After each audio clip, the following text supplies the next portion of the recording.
জাতির পিতার মতো প্রয়োজনে দেশের মানুষের জন্য জীবন দিতে প্রস্তুত, লক্ষ্মীপুরে বললেন প্রধানমন্ত্রী। আগামী নির্বাচনে ভোট চাইলেন নৌকার পক্ষে। আইজিপির সম্মেলনের শেষ দিনে জঙ্গিবাদ ও আন্তদেশীয় অপরাধ দমনে 17 দফা যৌথ ঘোষণা সই। বাংলাদেশে আইএসের অস্তিত্ব নেই বললেন পররাষ্ট্র প্রতিমন্ত্রী। এবার গভীর সমুদ্রে তেল গ্যাস অনুসন্ধানে দক্ষিণ কোরীয় কোম্পানির সঙ্গে চুক্তি স্বাক্ষর, থাকছে রফতানির সুযোগ।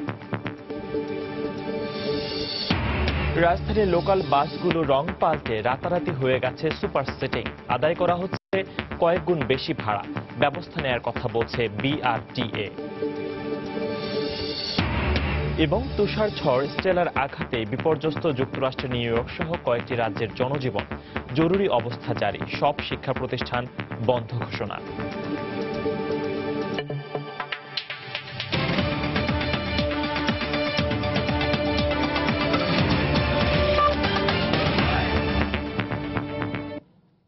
প্রবাসের সময়ে সঙ্গে আছি আমি ফয়সাল মোর্শেদ। প্রধানমন্ত্রী শেখ হাসিনা বলেছেন, নৌকায় ভোট দেয় উন্নয়নে সুফল পাচ্ছে জনগণ। আগামী নির্বাচনেও আওয়ামী লীগকে জয়ী করে দেশের সেবা করার সুযোগ দিতে লক্ষ্মীপুরবাসীর কাছে ভোট চাইলেন প্রধানমন্ত্রী। এ সময় তিনি বলেন, জাতির পিতার মতো দেশের মানুষের জন্য জীবন দিতেও প্রস্তুত রয়েছেন তিনি। মঙ্গলবার বিকেলে লক্ষ্মীপুরের স্থানীয় আওয়ামী লীগ আয়োজিত জনসভায় বক্তব্য রাখেন প্রধানমন্ত্রী শেখ হাসিনা। তিনি বলেন, বিএনপি ক্ষমতায় এলে জঙ্গিবাদ সন্ত্রাসবাদের সৃষ্টি হয়। লক্ষ্মীপুর থেকে আরো জানাচ্ছেন আজহার লিমন। প্রায় 2 দশক পর লক্ষ্মীপুরে প্রধানমন্ত্রী, যে সফরকে কেন্দ্র করে দুপুরের আগ থেকেই লোকে লোকারণ্য হয়ে ওঠে জনসভাস্থল। মঙ্গলবার বিকাল 3টার পরে সমাবেত জনতার উদ্দেশ্যে বক্তব্য দেন প্রধানমন্ত্রী। বলেন, ক্ষমতার বাইরে থেকেও মানুষের ভাগ্য নিয়ে ছিনিমিনি খেলেছে বিএনপি। বিএনপি ক্ষমতা আসে মানুষের ভাগ্য নিয়ে ছিনিমিনি খেলতে, এটাই হচ্ছে দুর্ভাগ্যের বিষয়। মানুষকে হত্যা করা, খুন করা, জঙ্গিবাদ সৃষ্টি করা, জনগণের উপর অত্যাচার নির্যাতন করা, এটাই তাদের চরিত্র। এমনকি এতিমখানার জন্য টাকা আসলে তাও চুরি করে খায়। প্রধানমন্ত্রী বলেন, সরকার সুষম উন্নয়নে বিশ্বাসী। এই জনপদের মানুষের জন্য একটি বিজ্ঞান ও প্রযুক্তি বিশ্ববিদ্যালয় প্রতিষ্ঠার ঘোষণা দেন তিনি। আমরা প্রতিটি জেলায় জেলায় যাতে বিশ্ববিদ্যালয় হয় তার ব্যবস্থা করে দেব। লক্ষ্মীপুরে আমরা বিজ্ঞান প্রযুক্তি বিশ্ববিদ্যালয় ইনশাআল্লাহ সরকারিভাবে বেসরকারিভাবে করে দেব। এ সময় উন্নয়নের ধারা বজায় রাখতে আগামী নির্বাচনেও নৌকা প্রতীককে জয়যুক্ত করার আহ্বান জানান প্রধানমন্ত্রী। এই বাংলাদেশের মানুষের অর্থনৈতিক মুক্তি আনতে যে আমার বাবা তার জীবন দিয়ে গেছেন, যদি প্রয়োজন হয় বাবার মতো জীবন দিয়েও আপনাদের ভাগ্যের পরিবর্তন করে বাংলাদেশকে উন্নত সমৃদ্ধ করে যাব, এটাই আমাদের প্রতিজ্ঞা। জঙ্গিবাদ ও সন্ত্রাসবাদ থেকে সন্তানদের দূরে রাখতে অভিভাবকদের সতর্ক থাকার পরামর্শ দেন প্রধানমন্ত্রী শেখ হাসিনা। এর আগে অনুষ্ঠানস্থল থেকেই জেলার রামগতি ও কমলনগর উপজেলার মেঘনা নদী তীর সংরক্ষণ প্রকল্প সহ উদ্বোধন এবং ভিত্তিপ্রস্তর স্থাপন করেন প্রায় 27টি উন্নয়ন প্রকল্পের। 20 বছর আগে লক্ষ্মীপুরের মাটিতে সরকার প্রধান হিসেবে এমন একটি জনসমুদ্রে যোগ দিয়েছিলেন প্রধানমন্ত্রী শেখ হাসিনা। 2 দশক পরের সফরে তিনি উদ্বোধন করলেন এতটের মানুষের জীবন ও জীবিকার সাথে সম্পর্কিত উন্নয়নের নানা প্রকল্প, যেখানে লাখো লক্ষ্মীপুরবাসী স্বপ্ন দেখছেন অযত সমৃদ্ধি আর সম্ভাবনা। আজহার লিমন, সময় সংবাদ, লক্ষ্মীপুর। জঙ্গিবাদ ও আন্তদেশীয় অপরাধ দমনে 14টি দেশের পুলিশ প্রধানদের নিয়ে একটি সাধারণ প্ল্যাটফর্ম গঠন সহ 17 দফা যৌথ ঘোষণা স্বাক্ষরের মধ্য দিয়ে মঙ্গলবার শেষ হল 3 দিনব্যাপী চিফ অব পুলিশ কনফারেন্স। সমাপনী অধিবেশনে পররাষ্ট্র প্রতিমন্ত্রী আবারও জানালেন, বাংলাদেশে আইএস বা কোনো আন্তর্জাতিক জঙ্গি নেটওয়ার্কের অস্তিত্ব নেই। এদিকে জনস্বার্থে পুলিশকে তথ্য দিয়ে সহায়তার আশ্বাস দিয়েছে সামাজিক যোগাযোগ মাধ্যম ফেসবুক। ফেসবুকে ধর্মীয় বিষয়ে উস্কানিমূলক ও অসহিষ্ণু মত প্রকাশ নিয়ন্ত্রণে অনেকদিন ধরেই সামাজিক যোগাযোগ মাধ্যমটির সহায়তা চেয়ে আসছিল পুলিশ। একই যোগাযোগ মাধ্যমে জঙ্গি তৎপরতা ঠেকাতে সম্মেলনে অংশ নেয়া প্রতিনিধির কাছে পরিচয়পত্র ছাড়া অ্যাকাউন্ট না খোলার সিদ্ধান্ত নেওয়ারও দাবি জানানো হয়েছে। সবশেষ এসব বিষয়ে একটি এমওইউ স্বাক্ষরেরও প্রস্তাব দেয় পুলিশ। আমরা চেয়েছিলাম তাদের সাথে একটা এমইউ করতে, কিন্তু তাদের নীতিমালায় কোনো দেশের সাথে এমইউ করে না। তারা এমইউ করতে সম্মত হয়নি। তবে তারা বলছেন যে ফোকাল পয়েন্ট নিয়োগ করেন, আপনাদের সাথে আমাদের ডাইরেক্ট যোগাযোগ হবে। এই ধরনের ইস্যুগুলি যখন আসবে সরাসরি যোগাযোগ করলে তারা আমরা যেটা চাই জনস্বার্থে সেটা তারা সহায়তা করবে। কোনো আমলাতান্ত্রিক জটিলতা ছাড়াই দ্রুততম সময়ে সন্ত্রাসীদের নিজ দেশে পাঠানো নিশ্চিত করতে দক্ষিণ এশিয়া ও পার্শ্ববর্তী 14টি দেশের পুলিশ প্রধানদের একটি প্ল্যাটফর্ম গঠনের সিদ্ধান্ত হয়েছে সম্মেলনে। এছাড়া যে কোনো জঙ্গি ও সন্ত্রাসী হামলার পর বিশেষজ্ঞ ও প্রযুক্তিগত সহায়তা দেওয়া সহ আরও 16টি বিষয়ে যৌথ ঘোষণায় স্বাক্ষর করেছে সম্মেলনে অংশ নেওয়া দেশগুলো। আমার দেশের কোনো সন্ত্রাসী বা কোনো অপরাধ যদি অন্য দেশে অবস্থান করে তাকে লোকেট করলে ওই দেশের পুলিশ তাকে গ্রেপ্তার করবে, গ্রেপ্তার করার পরে আমাদের সাথে যোগাযোগ করে তাকে বিনিময়ে হস্তান্তর করার যত সম্ভব তাড়াতাড়ি করবে। এদিকে সমাপনী অধিবেশনে অংশ নিয়ে পররাষ্ট্র প্রতিমন্ত্রী আবারও দেশের মাটিতে আইএসের অস্তিত্ব না থাকার কথা জানিয়েছেন। For terror attacks faced by the country in recent years, we have found that those were conducted by homegrown outfits. There is no evidence till date to support the claim that they had link with IS or any other global outfits. যৌথ ঘোষণার পাশাপাশি চীন, Myanmar, দক্ষিণ Korea ও Malaysia পুলিশের সাথে MoU স্বাক্ষরেরও সিদ্ধান্ত নিয়েছে। ওমর ফারুক, সময় সংবাদ, ঢাকা। বর্তমান সময়ে উত্তরবঙ্গকে কেন্দ্র করে চলছে দেশের জঙ্গি তৎপরতার একটি বড় অংশ। কেন এই অঞ্চলকে ঘিরেই বারবার সংগঠিত হচ্ছে জঙ্গিরা, এমন প্রশ্নের উত্তরে দরিদ্রতা, অশিক্ষা ও দুর্গম চরাঞ্চলগুলোতে আইনশৃঙ্খলা রক্ষা বাহিনীর যথেষ্ট নজরদারি না থাকাকেই কারণ হিসেবে দেখছেন স্থানীয় বিশ্লেষকরা। আর পুলিশ বলছে ধর্মভিত্তিক রাজনীতির ভেতরে নিহিত উগ্রবাদের শেকড়। তবে জঙ্গিবাদ নিয়ে বৃহত্তর পরিসরে যারা ভাবেন এমন ব্যক্তিরা বলছেন এসব সরলীকরণ সিদ্ধান্তে না গিয়ে এ ব্যাপারে নিবিড় গবেষণা হওয়া প্রয়োজন। খান মোহাম্মদ রুমেলের রিপোর্ট। শাহ আব্দুর রহমান ও বাংলা ভাইয়ের হাত ধরে জেএমবির উত্থানের শুরুটা হয় বৃহত্তর উত্তরবঙ্গ থেকেই। এরপর বিভিন্ন সময়ে দেশের ছোট বড় নানা উগ্রবাদী কর্মকাণ্ডে যোগসূত্র মিলেছে যেসব ব্যক্তির, তাদের অনেকের বাড়িও এই অঞ্চলে। হোলি আর্টিজান হামলা কিংবা 2015-16 সালে দেশ জুড়ে একের পর এক টার্গেট কিলিং এর ঘটনায় যাদের নাম এসেছে, যারা গ্রেফতার হয়েছে কিংবা বন্দুকযুদ্ধে মারা গেছে, তাদের বেশিরভাগই বৃহত্তর উত্তরবঙ্গের। এমনকি উত্তরবঙ্গের চরাঞ্চলে জঙ্গিদের বড় ধরনের প্রশিক্ষণ কেন্দ্রের সন্ধান পাওয়ার দাবিও করেছে আইনশৃঙ্খলা রক্ষা বাহিনী। উত্তরবঙ্গকে কেন্দ্র করেই কেন বারবার ঘটছে জঙ্গিবাদের বিস্তার, প্রশ্ন ছিল এলাকার বিশিষ্টজনদের কাছে। এই চর অঞ্চলটাতে এমন কিছু চর আছে যে জায়গাটায় জঙ্গিবাদী বলি বা অন্যান্য অপরাধী যারা তারা অপরাধ করে এসে সেখানে কিন্তু একটা আশ্রয় খুঁজে পাচ্ছে। সেই জায়গাটায় তাৎক্ষণিকভাবে আইন শৃঙ্খলা বাহিনীর যে নজরদারিটা সেটা কিন্তু ঠিকভাবে হচ্ছে না। যদি অল্প পরিশ্রমে বেশি টাকা পাওয়া যায় এরকম লোভ দেখানো হয় এবং তাদেরকে এটা ব্যবহার করা হয়। পুলিশ বলছে দারিদ্র্যের পাশাপাশি ধর্মভিত্তিক রাজনীতির পথ ধরেই এই অঞ্চলে শেকড় গেড়েছে জঙ্গিবাদ। কেউ কেউ অনেক আগে 2005-এ যে জেএমবি তখনকার থেকে জেএমবিতে ছিল, আবার কেউ কেউ শিবির রাজনীতির সাথে জড়িত ছিল, সেখান থেকে বেশি মানে স্মার্টনেস বা বেশি উগ্রপন্থাকে বেছে নেওয়ার জন্য তারা শিবির ছেড়ে দিয়া জেএমবিতে এসেছে। তবে এ পরিস্থিতিকে এতটা সহজভাবে না দেখে আরো নিবিড় গবেষণা প্রয়োজন বলে মনে করেন নিরাপত্তা বিশ্লেষকরা। এটার খুব সহজ উত্তর কিন্তু নেই, এটা সহজ উত্তর নেই, কারণ এটা আমাদের স্টাডি করার বিষয় আছে। অনেকগুলো ফ্যাক্টর আছে যেই কারণে এরা মোটিভেটেড খুব তাড়াতাড়ি হয়ে যায় to do all this things. তারপরে তো আরো আছে, ধরুন একটা বেকারত্বের বিষয় আছে, ইকোনমিক বিষয় আছে। তিনি আরো বলেন, পুলিশি তৎপরতায় জঙ্গিবাদ সাময়িক নিয়ন্ত্রণ করা যায়, কিন্তু দীর্ঘমেয়াদে এটিকে বন্ধ করতে গেলে আইনের পাশাপাশি সামাজিক সচেতনতার কোনো বিকল্প নেই।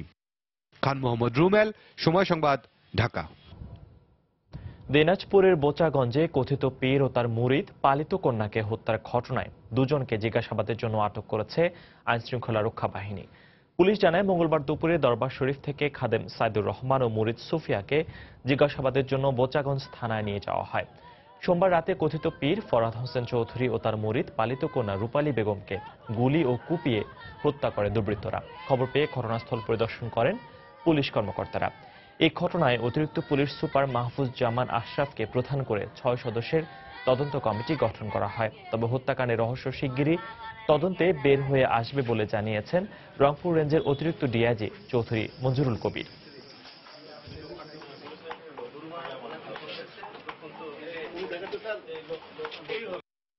বাংলাদেশ পুলিশ ইতোপূর্বে যে দক্ষতার পরিচয় দিয়ে বিভিন্ন ঘটনা উদ্ঘাটন করেছে, এই ঘটনাও ইনশাআল্লাহ খুব শীঘ্রই এই ঘটনার জট খুলে এর রহস্য উদ্ঘাটন করতে বাংলাদেশ পুলিশ সক্ষম হবে। বিএনপির চেয়ারপারসন বেগম খালেদা জিয়ার বিরুদ্ধে করা রাষ্ট্রদ্রোহ ও নাশকতার 11 মামলার পরবর্তী শুনানি 28 মার্চ ধার্য করেছেন আদালত। মহানগর দায়রা জজ আদালতের বিচারক কামরুল হোসেন মোল্লার এজলাসে বাদী বিবাদী উভয় পক্ষের শুনানি হয়। বেগম জিয়ার আইনজীবীর করা সময় আবেদনের পরিপ্রেক্ষিতে শুনানি শেষে মামলার পরবর্তী দিন ধার্য করেন আদালত। তার বিরুদ্ধে গাড়ি পোড়ানোর নাশকতার হুকুমদাতা হিসেবে মিরপুরের দারুস সালাম থানায় 8টি, যাত্রাবাড়ি থানায় 2টি এবং একটি রাষ্ট্রদ্রোহ মামলা রয়েছে। 2015 সালে 2 থানায় এই মামলা করা হয়। দীর্ঘ 7 বছর পর রাষ্ট্রীয় সফরে ভারত যাচ্ছেন প্রধানমন্ত্রী শেখ হাসিনা। আগামী 7 থেকে 10 এপ্রিল পর্যন্ত অনুষ্ঠিত হবে এই সফর। সফরে 8 এপ্রিল দিল্লির হায়দ্রাবাদ হাউসে ভারতের প্রধানমন্ত্রী নরেন্দ্র মোদীর সঙ্গে দ্বিপক্ষীয় বৈঠক করবেন শেখ হাসিনা। মঙ্গলবার দুই দেশের পররাষ্ট্র মন্ত্রণালয়ের যৌথ ঘোষণায় চূড়ান্ত সফরসূচি জানানো হয়। সফরে পারস্পরিক স্বার্থ সংশ্লিষ্ট বিষয় ছাড়াও আঞ্চলিক বিভিন্ন ইস্যুতে আলোচনা হবে বলে জানানো হয়। বিজ্ঞপ্তিতে বলা হয়, আসন্ন এই সফর বাংলাদেশ ও ভারতের আন্তরিক ও সহযোগিতামূলক সম্পর্ককে আরও সম্প্রসারিত করে বন্ধুত্ব সুদৃঢ় করবে বলে আশা করা হচ্ছে। বাংলাদেশ টেলিভিশনের 5টি পূর্ণাঙ্গ কেন্দ্র স্থাপন সহ 5,238 কোটি টাকার 7টি উন্নয়ন প্রকল্পের অনুমোদন দিয়েছে জাতীয় অর্থনৈতিক পরিষদের নির্বাহী কমিটি একনেক। মঙ্গলবার সকালে রাজধানীর শেরেবাংলা নগরে এনএসসি সম্মেলন কক্ষে প্রধানমন্ত্রী শেখ হাসিনার সভাপতিত্বে অনুষ্ঠিত বৈঠকে প্রকল্পগুলোর অনুমোদন দেওয়া হয়। বিটিভির পূর্ণাঙ্গ 5টি কেন্দ্র স্থাপন প্রকল্পে ব্যয় ধরা হয়েছে 1,391 কোটি টাকা। এছাড়া 1,238 কোটি টাকা ব্যয়ে গ্রামীণ মাটির রাস্তা টেকসই প্রকল্প, 761 কোটি টাকা ব্যয়ে অর্থনৈতিক অঞ্চলের ভূমি অধিগ্রহণ প্রকল্পের পাশাপাশি অনুমোদন দেওয়া হয়েছে 321 কোটি টাকা ব্যয়ে যশোর খুলনা মহাসড়কের উন্নয়ন প্রকল্পের। সভা শেষে ব্রিফ করেন পরিকল্পনা মন্ত্রী।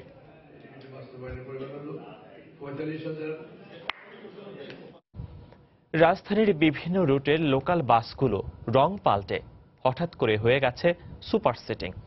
এসব বাসে সরকার নির্ধারিত ভাড়ার চেয়ে আদায় করা হচ্ছে কয়েক গুণ বেশি ভাড়া।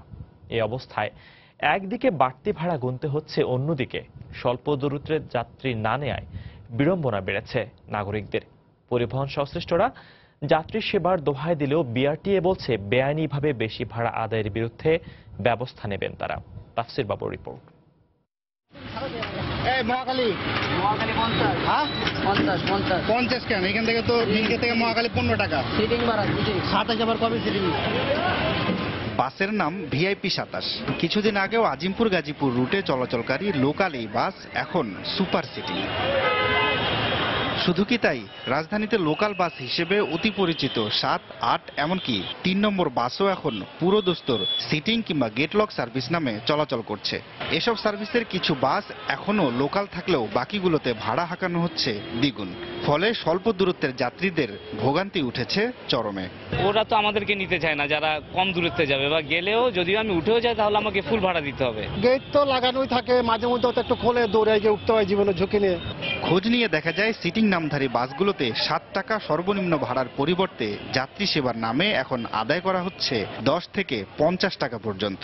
উত্তরা থেকে নিউ মার্কেট বা কলাবাগান যেখানে আসুক 50 টাকায় রাখছে, আবার খিলক্ষেত থেকেও যে উঠছে তাদেরকেও 50 টাকায় দিতে হচ্ছে। এটা ভাড়াটা করছে আমাদের কোম্পানি এই জন্য যে একটু ভালোভাবে যাওয়ার জন্য আর কি, গ্যাঞ্জাম মুক্ত থাকার জন্য। গাড়িতে অনবরত একজন করে উঠছে আর নামছে, আমার কাছ থেকে 25 টাকা ভাড়া, সবার কাছ থেকে 25 টাকা ভাড়া নেয়। এটা সিটিং এর নাম একজন অর্ডার ব্যবসা। তবে পরিবহন বিশেষজ্ঞ এমনকি খোদ বিআরটিও বলছে এভাবে বাড়তি ভাড়া আদায় বেআইনি। তাহলে কিভাবে তা করছে বাস মালিকরা, এমন প্রশ্নে ব্যবস্থা নেওয়ার হুঁশিয়ারি বিআরটিএর। সিটিং বা স্ট্যান্ডিং বা গেট লক এই ধরনের কোনো সার্ভিসের আলাদা অনুমোদন নাই। অতিরিক্ত টাকা নেওয়ার জন্য যদি কোনো অভিযোগ আমরা পাই, আমরা ভ্রাম্যমাণ আদালতের মাধ্যমে তাদের বিরুদ্ধে ব্যবস্থা গ্রহণ করি। গণপরিবহন সে চাইলেই কিন্তু নিজের রুট সিলেক্ট করতে পারবে না, নিজে কিন্তু কোনো সার্ভিস নতুন উদ্ভাবন করতে পারবে না। এই বিশেষজ্ঞ বলছেন, টেকসই সমাধান চাইলে অসংখ্য বাস মালিককে নির্দিষ্ট কিছু কোম্পানির অধীনে আনতে হবে। বিআরটিএ বলবে আমরা চেষ্টা চালিয়ে যাচ্ছি, পুলিশ বলবে আমরা দেখছি। এইভাবে করে বিজ্ঞান কিন্তু বলে না কোনো টেকসই সমাধান দেওয়া যাবে। বড় কোম্পানিকে চুক্তির মধ্যে এনে তারপরে সার্ভিসটাকে আদায় করা। সিটিং নামের এসব বাসগুলোতে যারা উঠছেন, একদিকে বাড়তি ভাড়া, অন্যদিকে দাঁড়ানো যাত্রী পরিবহনের কারণে তাদের মধ্যে রয়েছে অসন্তোষ। আবার রাস্তায় দীর্ঘক্ষণ অপেক্ষা করেও যারা এসব বাসে উঠতে পারছেন না, তাদের মধ্যেও রয়েছে হতাশা। নাগরিকরা বলছেন এই দুইয়ের সমন্বয় করেই যাত্রী সেবা নিশ্চিত করে একদিকে যেন সহজে বাস পাওয়া যায়, অন্যদিকে যেন বাস ভাড়াটিও নিয়ন্ত্রণের মধ্যে থাকে, সেই বিষয়টি নিশ্চিত করাই হবে সরকারের সবচেয়ে বড় চ্যালেঞ্জ। তাফসীর বাবু, সময় সংবাদ, ঢাকা। প্রবাসের সময়ে আরো থাকছে, সৌদি আরবের রিয়াদে নিজ বাসা থেকে এক বাংলাদেশি লাশ উদ্ধার। মালয়েশিয়া থেকে সাঁতরে সিঙ্গাপুরে যাওয়ার পথে 4 বাংলাদেশি গ্রেফতার। প্রবাসের খবর, নিউ ইয়র্ক সহ যুক্তরাষ্ট্রের উত্তর পূর্বাঞ্চলীয় কয়েকটি রাজ্যে আঘাত এনেছে তুষার ঝড় স্টেলা। জারি করা হয়েছে জরুরি অবস্থা। এছাড়া উত্তর পূর্বাঞ্চলীয় 9টি রাজ্যে সতর্কতা জারি করা হয়েছে। সবশেষ খবর জানিয়েছেন আমাদের যুক্তরাষ্ট্র প্রতিনিধি শিহাবুদ্দিন কিসলু। তুষার ঝড় স্টেলার আঘাতের পর থেকে আমরা দেখছি যে পরিস্থিতির দ্রুত অবনতি হচ্ছে। তুষারপাত যেমন বেড়েছে, একইভাবে বাতাসের গতিবেগও বেড়েছে এবং থেমে থেমে প্রায় ঘন্টায় 25 থেকে 65 মাইল বেগে ঝড়ো হাওয়া বইছে। এরই মধ্যে প্রায় 5 ইঞ্চি তুষার জমেছে এবং শহরের যে অবস্থা, সেখানে আমরা সাধারণের বাইরে বেরোতে দেখছি না বললেই চলে। তবে যারা একান্তই জীবিকার তাগিদে বেরোচ্ছেন, তারাও অত্যন্ত সতর্কতার সাথে বের হচ্ছেন। সবচেয়ে বেশি কষ্টের ব্যাপার, আমি দেশে যাওয়ার জন্য টিকিট নিতে আসছিলাম, এসে দেখি সমস্ত দোকানপাট বন্ধ। এখানে তো কাজ না করে চলার কোনো উপায় নেই, এর মধ্যে দিয়ে আমাদের কাজকর্ম করতে হইতেছে। সবকিছুই খুব কষ্টসাধ্য আর কি। আমাদের বেচা কিনা প্রায় অনেক ডাউন হয়ে গেছে এবং কাস্টমার নাই। এর আগে কিন্তু এত স্নো পড়ে নাই।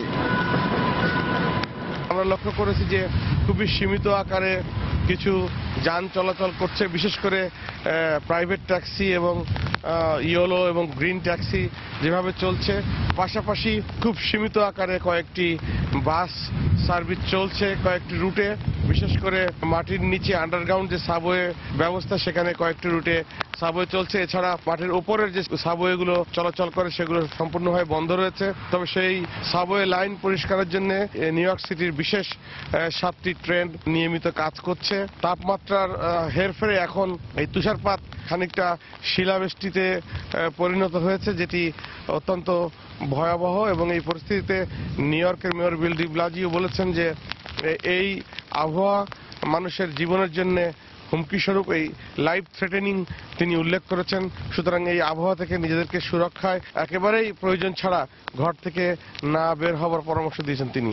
আর আমরা দেখছি যে এই তুষার পরিষ্কারের কাজে এবং লবণ ছিটানোর কাছে এরই মধ্যে স্যানিটেশনের গাড়ি কাজ করছে এবং নিউ ইয়র্ক পুলিশের জরুরি বিভাগের গাড়ি টহল দেওয়া ছাড়াও স্যানিটেশনের গাড়িগুলো তাদের দায়িত্ব পালন করছে। এই ছিল সর্বশেষ আমার কাছে শিহাবুদ্দিন কিসলু, সময় সংবাদ, নিউ ইয়র্ক, যুক্তরাষ্ট্র। ৭১-এর গণহত্যার আন্তর্জাতিক স্বীকৃতির দাবি জানিয়েছে শহীদ পরিবারের সন্তানদের সংগঠন প্রজন্ম ৭১।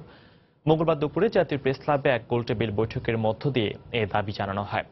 এতে বাণিজ্যমন্ত্রী তোফায়েল আহমেদ সহ মুক্তিযোদ্ধা পরিবারের অনেকেই উপস্থিত ছিলেন। অনুষ্ঠানে বাণিজ্যমন্ত্রী বলেন, মুক্তিযুদ্ধের চেতনাকে সঠিকভাবে বাস্তবায়ন করতে সরকার কাজ করে যাচ্ছে। এ সময় ৭১-এর গণহত্যার আন্তর্জাতিক স্বীকৃতির জন্য কূটনৈতিক তৎপরতার উপর জোর দেন শহীদ পরিবারের সন্তানেরা।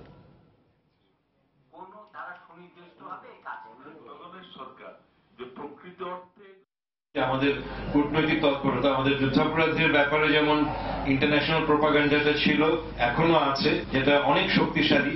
এই গণহত্যার উপর যদি আমাদের আমরা যে দাবিটা নিয়ে আসছি, এটা স্বীকৃতির জন্য, বিশেষ করে ইংরেজিতে আমাদের ডকুমেন্টেশন গুলো এবং তথ্যপত্রগুলোকে সুন্দরভাবে উপস্থাপন করা।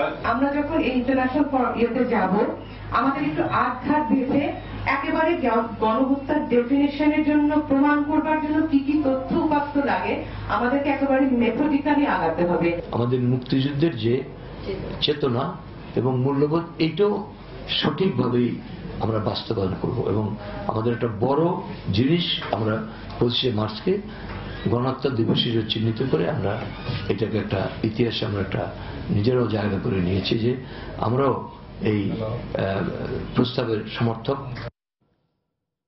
খাদ্যমন্ত্রী অ্যাডভোকেট কামরুল ইসলাম বলেছেন, 25শে মার্চকে যারা গণহত্যা দিবস হিসেবে বিশ্বাস করে না এবং পালন করবে না, তারা দেশ ও জাতির শত্রু। তিনি বলেন, নতুন প্রজন্মের কাছে তাদের মুখোশ উন্মোচন করতে হবে। মঙ্গলবার দুপুরে সাভারে মোহাম্মদ আলী স্কুল অ্যান্ড কলেজের রজত জয়ন্তী অনুষ্ঠানে বক্তব্য রাখেন তিনি। এ সময় খাদ্যমন্ত্রী বঙ্গবন্ধুর আদর্শ সম্পর্কে জানতে সবার প্রতি আহ্বান জানান। যারা 25শে মার্চ গণ হত্যা দিবস হিসেবে যারা পালন করে না, যারা এই দিনটাকে যারা স্বীকার করে না, যারা 71-এর 30 লক্ষ শহীদকে অশ্রদ্ধা করে, এরা দেশের শত্রু, সমাজের শত্রু, জাতির শত্রু। তাদের মুখোশ আমার নতুন প্রজন্মের সামনে উন্মোচন করতে হবে। বাংলাদেশটাকে জঙ্গিবাদী রাষ্ট্র বানানোর জন্য, একটি সন্ত্রাসী রাষ্ট্র বানানোর জন্য ষড়যন্ত্র চলছে। আমার প্রধানমন্ত্রী ছেলে মেয়েদের ধর্মের অপব্যাখ্যা দিয়ে তাদেরকে জঙ্গি বানানোর চেষ্টা করা হচ্ছে, তাদেরকে বিভ্রান্তির মধ্যে ঠেলে দেওয়া হচ্ছে। আমি প্রত্যেকের প্রতি আহ্বান জানাবো, আমার অভিভাবকদের, শিক্ষকদের প্রতি আহ্বান জানাবো, আপনারা আপনাদের সন্তানদের প্রতি দৃষ্টি রাখবেন, তাদের প্রতি খেয়াল রাখবেন। প্রবাসের সময়ে আরো থাকছে, কলম্বোতে দ্বিতীয় টেস্টে বুধবার শ্রীলঙ্কার মুখোমুখি হবে বাংলাদেশ। ৭তম টেস্টে ভালো করার প্রত্যয় মুশফিকদের শুভকামনা জানিয়েছে লঙ্কানরা। নগরের অর্থনীতিকে চাঙ্গা করতে কুমিল্লা সিটি নির্বাচনে ব্যবসা বান্ধব মেয়র বেছে নিতে চান কুমিল্লার ব্যবসায়ী প্রতিনিধিরা।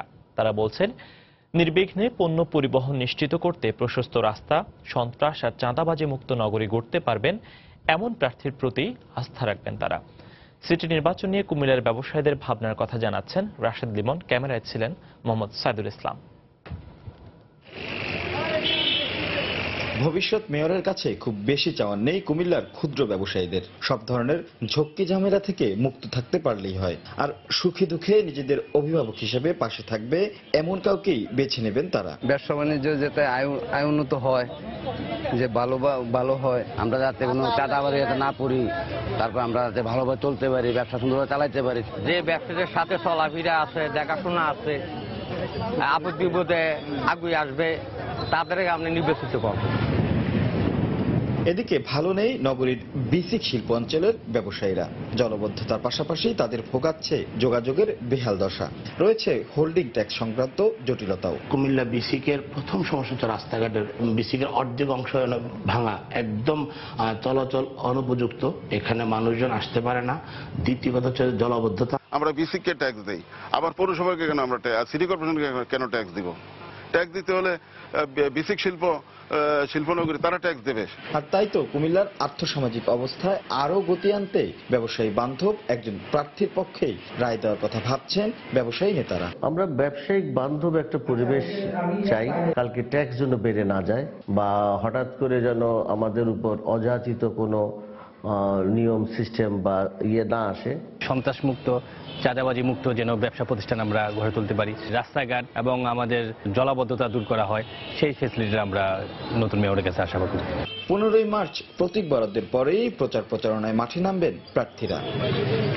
প্রার্থীর ব্যক্তি ইমেজ কিংবা দলীয় প্রতীক ছাড়াও ভোটের মাঠে নেয়ামুখ হতে পারে আরও কিছু বিষয়।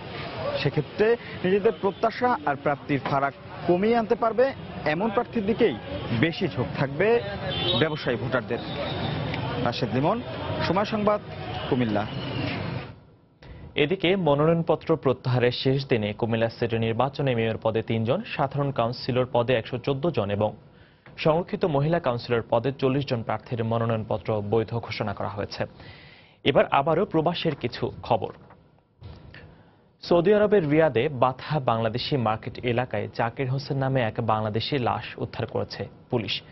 মঙ্গলবার নিজ রুম থেকে তার লাশ উদ্ধার করা হয়। পরে মেডিকেল টিম লাশ ময়নাতদন্তের জন্য রিয়াদের সরকারি হাসপাতাল সিমুসেতে নিয়ে যায়।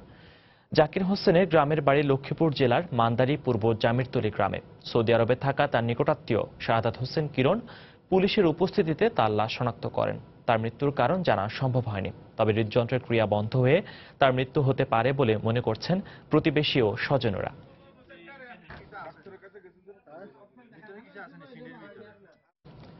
মালয়েশিয়া থেকে সাঁতরে সিঙ্গাপুরে যাওয়ার পথে 4 বাংলাদেশিকে গ্রেফতার করেছে সিঙ্গাপুরের কোস্টগার্ড। মঙ্গলবার দেশটির পুলিশ ও ইমিগ্রেশন অ্যান্ড চেকপয়েন্ট অথরিটির যৌথ সংবাদ বিজ্ঞপ্তিতে এই তথ্য জানানো হয়।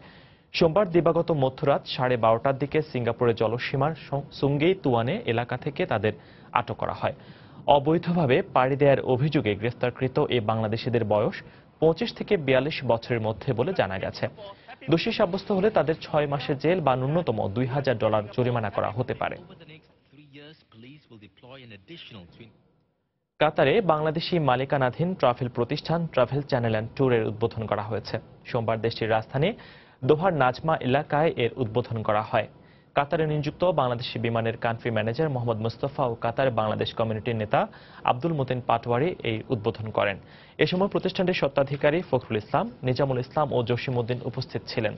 তারা প্রবাসী বাংলাদেশিদের বিমান ভ্রমণের ক্ষেত্রে স্বদেশী প্রতিষ্ঠান থেকে টিকিট কেনার আহ্বান জানান। প্রবাসী বাংলাদেশি এমন প্রতিষ্ঠান দেশের জন্য গৌরবজনক বলে মন্তব্য করেন বিমানের কান্ট্রি ম্যানেজার মোহাম্মদ মুস্তফা। কাতারে বর্তমানে বাংলাদেশি মালিকানাধীন প্রায় 10টি ট্রাভেল প্রতিষ্ঠান রয়েছে।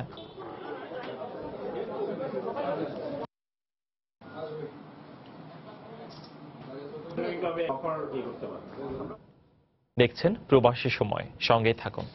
নির্বাচনকে ঘিরে এরই মধ্যে নিজেদের সব প্রস্তুতি সেরে ফেলেছে নির্বাচন কমিশন।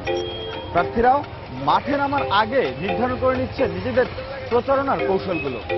বসে নেই ভোটাররাও, এই মুহূর্তে এসে নিজেদের প্রত্যাশা আর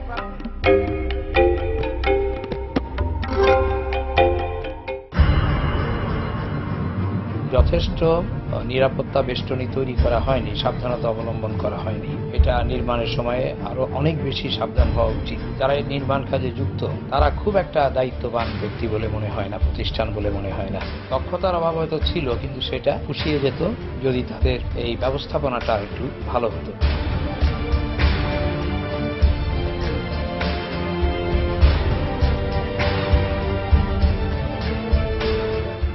বাঙালি জাতির এই আত্মবিকাশের জন্য একজনের একক কৃতিত্ব রয়েছে, তিনি হচ্ছেন জাতির জনক বঙ্গবন্ধু শেখ মুজিবুর রহমান। বঙ্গবন্ধু শুধু পলিটিশিয়ান ছিলেন না, স্টেটসম্যানও ছিলেন।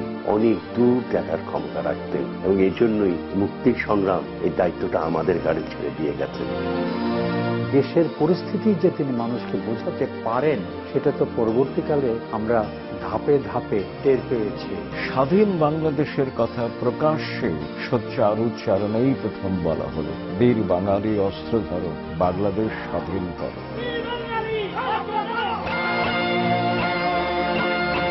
তিনি সব সময় বলেছেন, আমি বাঙালি, বাংলা আমার ভাষা, বাংলা আমার দেশ।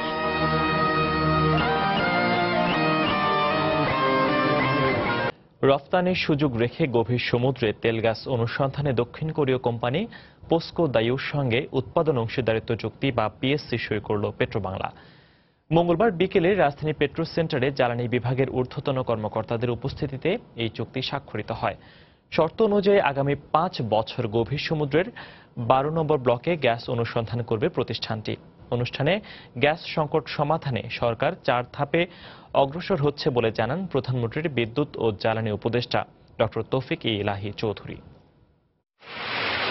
5 বছর আগে 2012 সালের 14 মার্চ মিয়ানমারের সঙ্গে বিরোধপূর্ণ সমুদ্র সীমায় জয় পায় বাংলাদেশ। নিরঙ্কুশ অধিকার লাভ করে প্রায় 1,19,000 বর্গ কিলোমিটার এলাকার তেল, গ্যাস ও খনিজ সহ অন্যান্য প্রাকৃতিক সম্পদের। গুরুত্বপূর্ণ এই অর্জন সরকারের বড় সফলতা হিসেবে বিবেচিত হলেও গেল 5 বছরে তেমন কিছুই হয়নি গভীর সমুদ্রের সম্পদ আহরণে। সবশেষ নানা প্রতিবন্ধকতা পেরিয়ে গভীর সমুদ্রের ব্লক DS-12 এলাকায় সম্ভাব্য খনিজ সম্পদের মজুদ সম্পর্কে ধারণা পেতে অনুসন্ধান কাজ চালানোর জন্য দক্ষিণ কোরীয় কোম্পানি পোস্কো দাইউ কর্পোরেশনের সঙ্গে উৎপাদন অংশীদারিত্ব চুক্তি বা পিএসসি করল রাষ্ট্রায়ত্ত প্রতিষ্ঠান পেট্রোবাংলা। চুক্তির শর্ত অনুযায়ী 5 বছর মেয়াদে প্রতিষ্ঠানটি গভীর সমুদ্রে খনিজ সম্পদ অনুসন্ধান করবে।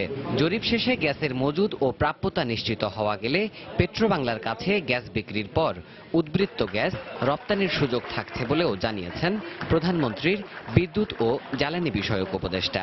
পেট্রোবাংলাকে অফার করতে হবে, পেট্রোবাংলা যদি না নেয়, দেশে যদি বিক্রি না হয়, পেট্রোবাংলা নিল না সেই গ্যাস, দেশের প্রাইভেট সেক্টরের কাছে বিক্রি করতে পারলো না সেই গ্যাস, তাহলে কি করবে? ওই পরিস্থিতি যদি আসে তাহলে তারা এক্সপোর্ট করতে পারবে। বিদেশি কোম্পানিকে আকৃষ্ট করতেই বিদ্যুৎ ও জ্বালানির দ্রুত সরবরাহের বিশেষ বিধান 2010 অনুযায়ী দায়ু কর্পোরেশনকে ব্লকটি ইজারা দিতে হয়েছে বলেও জানিয়েছেন জ্বালানি সচিব। পিএসসির আওতায় এখানে বিডার পাওয়া খুব ডিফিকাল্ট হয়ে গেছে, এই জন্য আমরা স্পেশাল পাওয়ার অ্যাক্ট অ্যাপ্লাই করে ইউআই করে এই সমস্ত বিডারদেরকে ইনভাইট করেছি। তবে স্থলভাগের গ্যাসের চেয়ে গভীর সমুদ্রের তলদেশ থেকে উত্তোলিত এই গ্যাসের দাম বেশি পড়বে বলেও উল্লেখ করা হয় অনুষ্ঠানে। দেবাশিস রায়, সময় সংবাদ, ঢাকা। আগামী অর্থ বছরকে ঝুঁকিপূর্ণ উল্লেখ করে বেসরকারি বিনিয়োগের নিরাপত্তার কথা বিশেষ বিবেচনায় নিয়ে আসা দরকার বলে মন্তব্য করেছেন অর্থমন্ত্রী আবুল মাল আব্দুল মুহিত। সেই সঙ্গে ব্যাংকিং খাতের প্রবৃদ্ধি ভালো হলেও অনিয়ম চরম আকার ধারণ করেছে উল্লেখ করে আগামী অর্থ বছর থেকে ব্যাংকিং কমিশন গঠনের কথা সরকারের বিশেষ বিবেচনায় রাখছে বলেও জানান তিনি। মঙ্গলবার রাষ্ট্রীয় অতিথি ভবন পদ্মায় অর্থনীতিবিদদের নিয়ে আয়োজিত প্রাক বাজেট আলোচনা শেষে ব্রিফিংয়ে কথা বলেন অর্থমন্ত্রী। ব্যাংকিং সেক্টর নিয়ে ইটস গ্রোয়িং ফাইন, গ্রোথ ঠিকই আছে, কিন্তু ডিফিকাল্টিজ অত্যন্ত চরম আকার ধারণ করেছে। And so there was a strong demand for a banking commission. এই ব্যাপারে আমি কোনো সিদ্ধান্ত নেই নাই, but maybe yes, I'll most certainly consider something about it. Coming yearটা কিন্তু very risky, একটা মস্ত বড় ভয়ের কারণ। প্রাইভেট ইনভেস্টমেন্টের গন্তব্যস্থল বেশ প্রশ্নবোধক হয়ে যাচ্ছে। রাজধানীর পার্শ্ববর্তী কেরানীগঞ্জে রাস্তার জমি দখলকারীদের উচ্ছেদ করেছে বিআইডব্লিউটিএ। গুঁড়িয়ে দেওয়া হয়েছে প্রায় 200 স্থাপনা। মঙ্গলবার সকালে পোস্তগোলা ব্রিজের কেরানীগঞ্জ অংশের নিচ থেকে পানগাঁও কন্টেইনার টার্মিনাল পর্যন্ত রাস্তার দুই পাশে উচ্ছেদ অভিযান চালানো হয়। বিআইডব্লিউটিএ জানিয়েছে, রাস্তার দুই পাশে সরকারি জমিতে অবৈধ স্থাপনা থাকায় প্রয়োজনের তুলনায় রাস্তাটি অনেক সরু হয়ে যায়। এতে চট্টগ্রাম থেকে জাহাজে করে পানগাঁও টার্মিনালে আসা বড় বড় কন্টেইনার বহনে সমস্যায় পড়তে হতো। উচ্ছেদ অভিযানের কারণে রাস্তাটি এখন 100 ফুট চওড়া হয়েছে বলে জানিয়েছে অভিযান পরিচালনাকারীরা।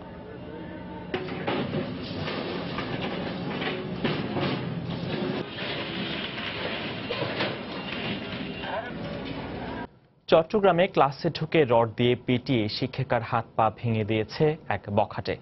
বিকেলে পটিয়ার দক্ষিণ ভুরসি এলাকায় এই ঘটনা ঘটে। এই ঘটনায় অভিযুক্ত বখাটে আহসানুল্লাহ টুটুলকে আটক করেছে পুলিশ।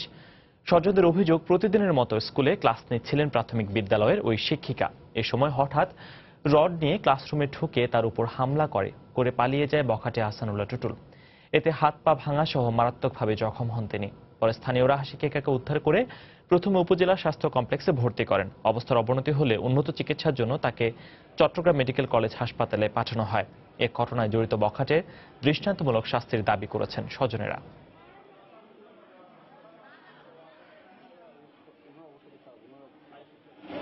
লোহার দণ্ড দিয়ে দুই হাতের আঘাত করছে, তার দুইটা হাড্ডি ভেঙে গেছে।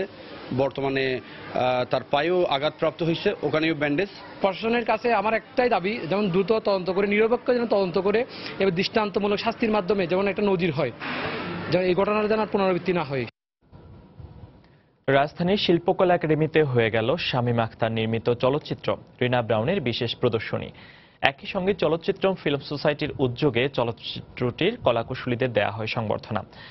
চলচ্চিত্রটির সঙ্গে সংশ্লিষ্ট এমন আয়োজনে মুগ্ধতা প্রকাশ করে বলেছেন, এ ধরনের আয়োজন তাদের কাজের ক্ষেত্রে অনুপ্রাণিত করবে।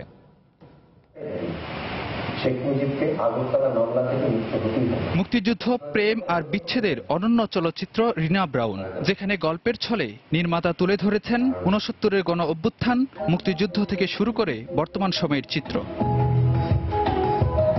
বাংলাদেশ শিল্পকলা একাডেমির জাতীয় চিত্রশালা মিলনায়তনে চলচ্চিত্রটির বিশেষ প্রদর্শনী ও কলাকুশলীদের সংবর্ধনার আয়োজন করে চলচ্চিত্রম ফিল্ম সোসাইটি। সম্বর্ধনাটা আসলে একেবারেই এটা সম্বর্ধনা বলাটা ঠিক হবে না। একটা জাস্ট একটা ছবির যে দল, নির্মাতা এবং তার সাথে আরো যারা ছিলেন, একটা ছবি তো একা হয় না। তাদেরকে একটু শ্রদ্ধা জানানো। রিনা ব্রাউনের বিশেষ প্রদর্শনী ও সংবর্ধনার জন্য নিজেদের মুগ্ধতার কথা জানান চলচ্চিত্রটির নির্মাতা ও কলাকুশলীরা।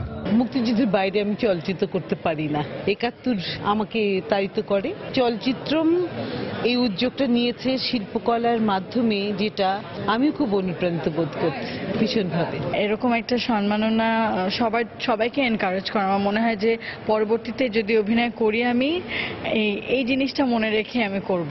এখানে যারা আজকে এসেছেন তাদের অভিমতটা আরো অনেক বেশি ডিটেইল হবে, আরো অনেক বেশি ব্যাখ্যাটা হয়তো বেশি থাকবে, চুলচেরা বিশ্লেষণ থাকবে, সেটা এক ধরনের পাওয়া। মুক্তিযুদ্ধের গল্পকে কেন্দ্র করে নির্মিত এই চলচ্চিত্রটির বিশেষ প্রদর্শনী উপভোগ করতে বিভিন্ন বয়সের মানুষের উপস্থিতিতে মিলনায়তন ছিল পরিপূর্ণ। ফারুক ভূঁইয়া, রবিন, সময় সংবাদ, ঢাকা।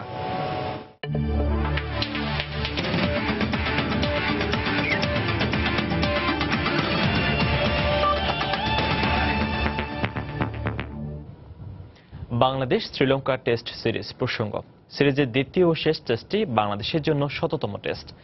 এমন মাইলফলক ছোঁয়ার অনুপ্রেরণা নিয়ে এই ম্যাচ জিততে চায় টাইগাররা, আর এই জন্য শতভাগ প্রস্তুত দল, এমনটা জানিয়েছেন অধিনায়ক মুশফিকুর রহিম। এদিকে ১০০তম টেস্টের জন্য বাংলাদেশকে সাধুবাদ জানালেও এই ম্যাচে জয় ভিন্ন অন্য কিছুই ভাবছে না লঙ্কানরা। কলম্বোর পিসারা ওভালে ম্যাচটি শুরু হবে বুধবার বাংলাদেশ সময় সকাল 10:30টায়। সালাউদ্দিন আল মামুনের ক্যামেরায় শ্রীলঙ্কা থেকে বিস্তারিত জানাচ্ছেন এস এম ইকবাল। মঞ্চ প্রস্তুত বাংলাদেশ ক্রিকেট দল। উপলক্ষটা এবার ১০০তম টেস্টের সবচেয়ে কম সময়ে ইতিহাসের হাতছানি, আছে প্রত্যাশার চাপও। সমীকরণ মেলাতে শেষ সময়ের অনুশীলনে ব্যস্ত টাইগাররা।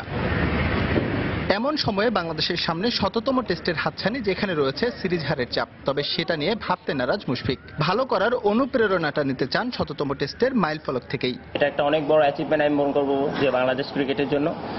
আর এই এক্সপেকটেশন থেকে প্লেয়াররা আরো অনেক ইন্সপায়ার হয় এবং তারা মোটিভেটেড হয় এবং তারা চেষ্টা করে সবসময় হার্ডওয়ার্ক করতে এবং সেটা পুট ইন করতে মিডলে। তো হয়তো বা লাস্ট টেস্টে আমরা করতে পারিনি, বাট ইনশাল্লাহ আমরা অবশ্যই চেষ্টা থাকবে, হার্ড অ্যান্ড সোল ট্রাই করবো আমরা যেন 100 টেস্টে অবশ্যই যেন জয় নিয়ে আমরা বের হতে পারি। কণ্ঠে ভালো করার প্রত্যয়, তার জন্য একাদশটাও হওয়া চাই ভারসাম্যপূর্ণ। আভাসও মিলেছে সেরকম। ফিরছেন ইমরুল, উইকেটের পেছনে আবারও দেখা যেতে পারে মুশিকে। আর রিয়াদের জায়গায় সম্ভাবনা আছে সাব্বির কিংবা সৈকতের। তার সঙ্গে কলম্বোর উইকেট বিবেচনায় খেলানো হতে পারে 3 পেসার। চেষ্টা করবো যে বেস্ট কম্বিনেশন যেটা হয়, এবং এই টেস্ট ম্যাচে যাদের ভূমিকায় হয়তো বা বাংলাদেশ টিম জিততে পারে এরকম 11 জন প্লেয়ার অবশ্যই এই টেস্ট ইনশাল্লাহ খেলবে। আর্লিয়ন এখানে পেস বোলার অনেক একটু হেল্প পেয়ে থাকে, আর উইকেটটা একটু ড্রাইও আছে, তো তার মানে হয়তো বা যত দিন যাবে তত স্পিনারদের জন্য হেল্পফুল হবে। বাট ব্যাটিংটাও অবশ্যই এখানে যদি আপনি খেয়াল করে দেখেন, এখানে অনেক রেকর্ডও আছে, এখানে অনেক রানও করেছে। তো আমার মনে হয় যে ব্যাটসম্যানরা অ্যাপ্লাই করে তাদেরকে ইনশাল্লাহ তাদের জন্য এখানে ভালো উইকেট ব্যাটিং এর জন্য। টেস্টটা বাংলাদেশের জন্য ১০০তম হলেও শ্রীলঙ্কার জন্য তা কেবলই একটা ম্যাচ। তাই লক্ষ্যটা তাদের জয় তুলে নিয়ে সিরিজ নিশ্চিত করা। তারপরও টাইগারদের শুভকামনা জানাতে কার্পণ্য করলেন না লঙ্কান অধিনায়ক। অন্য সব ম্যাচের মতোই এই ম্যাচটাও আমাদের কাছে কেবলই একটি টেস্ট ম্যাচ, তাই এখানে জয় তুলে নিয়ে সিরিজ নিশ্চিত করতে চাই আমরা। তারপরও শুভকামনা থাকবে বাংলাদেশের জন্য, কেননা এটি সে দেশের ক্রিকেটের জন্য একটি মাইলফলক। ১০০তম টেস্ট ক্রিকেটের অভিজাত অঙ্গনের অনন্য উচ্চতার এক মাইলফলক, যেখানে জিতলে ইতিহাসের পাতায় জায়গা করে নেবে টাইগাররা। আর যদি ড্র করতে পারে, সেই অর্জনটাই বা কম কিসের। কেননা ১৪০ বছরের টেস্ট ক্রিকেট ইতিহাসে এমন ঘটনা যে ঘটেছে মাত্র একবারই। কলম্বোর পিসারা ওভাল থেকে এস এম ইকবাল, সময় সংবাদ, শ্রীলঙ্কা। প্রবাসের সময়ের এ পর্যায়ে শীর্ষ সংবাদগুলো জানিয়ে দিচ্ছি আরেকবার। জাতির পিতার মতো প্রয়োজনে দেশের মানুষের জন্য জীবন দিতে প্রস্তুত, লক্ষ্মীপুরে বললেন প্রধানমন্ত্রী। আগামী নির্বাচনে ভোট চাইলেন নৌকার পক্ষে। আইজিপি সম্মেলনের শেষ দিনে জঙ্গিবাদ ও আন্তদেশীয় অপরাধ দমনে 17 দফা যৌথ ঘোষণা সই। বাংলাদেশে আইএসের অস্তিত্ব নেই বললেন পররাষ্ট্র প্রতিমন্ত্রী। এবার গভীর সমুদ্রে তেল গ্যাস অনুসন্ধানে দক্ষিণ কোরীয় কোম্পানির সঙ্গে চুক্তি সই, থাকছে রফতানির সুযোগ। রাজধানীর লোকাল বাসগুলো রং পাল্টে রাতারাতি হয়ে গেছে সুপার সিটিং, আদায় করা হচ্ছে কয়েক গুণ বেশি ভাড়া, ব্যবস্থা নেওয়ার কথা বলছে বিআরটিএ। এবং তুষার ঝড় স্টেলার আঘাতে বিপর্যস্ত যুক্তরাষ্ট্র, নিউ ইয়র্ক সহ কয়েকটি রাজ্যের জনজীবন, জরুরি অবস্থা জারি, সব শিক্ষা প্রতিষ্ঠান বন্ধ ঘোষণা। এই ছিল প্রবাসী সময়। যে কোনো খবর পেতে ভিজিট করুন সময়নিউজ.tv। যে কোনো বাংলালিংক ও রবি নম্বর থেকে সময় সংবাদের খবর, অনুষ্ঠান সূচি জানতে এবং যে কোনো তথ্য সময় সংবাদকে জানাতে ডায়াল করুন 16242 নম্বরে। এছাড়া এইমাত্র পাওয়া খবর আপনার মোবাইলে পেতে SMS করুন *BN লিখে পাঠিয়ে দিন 16242 নম্বরে। আর সঙ্গে থাকুন সময়।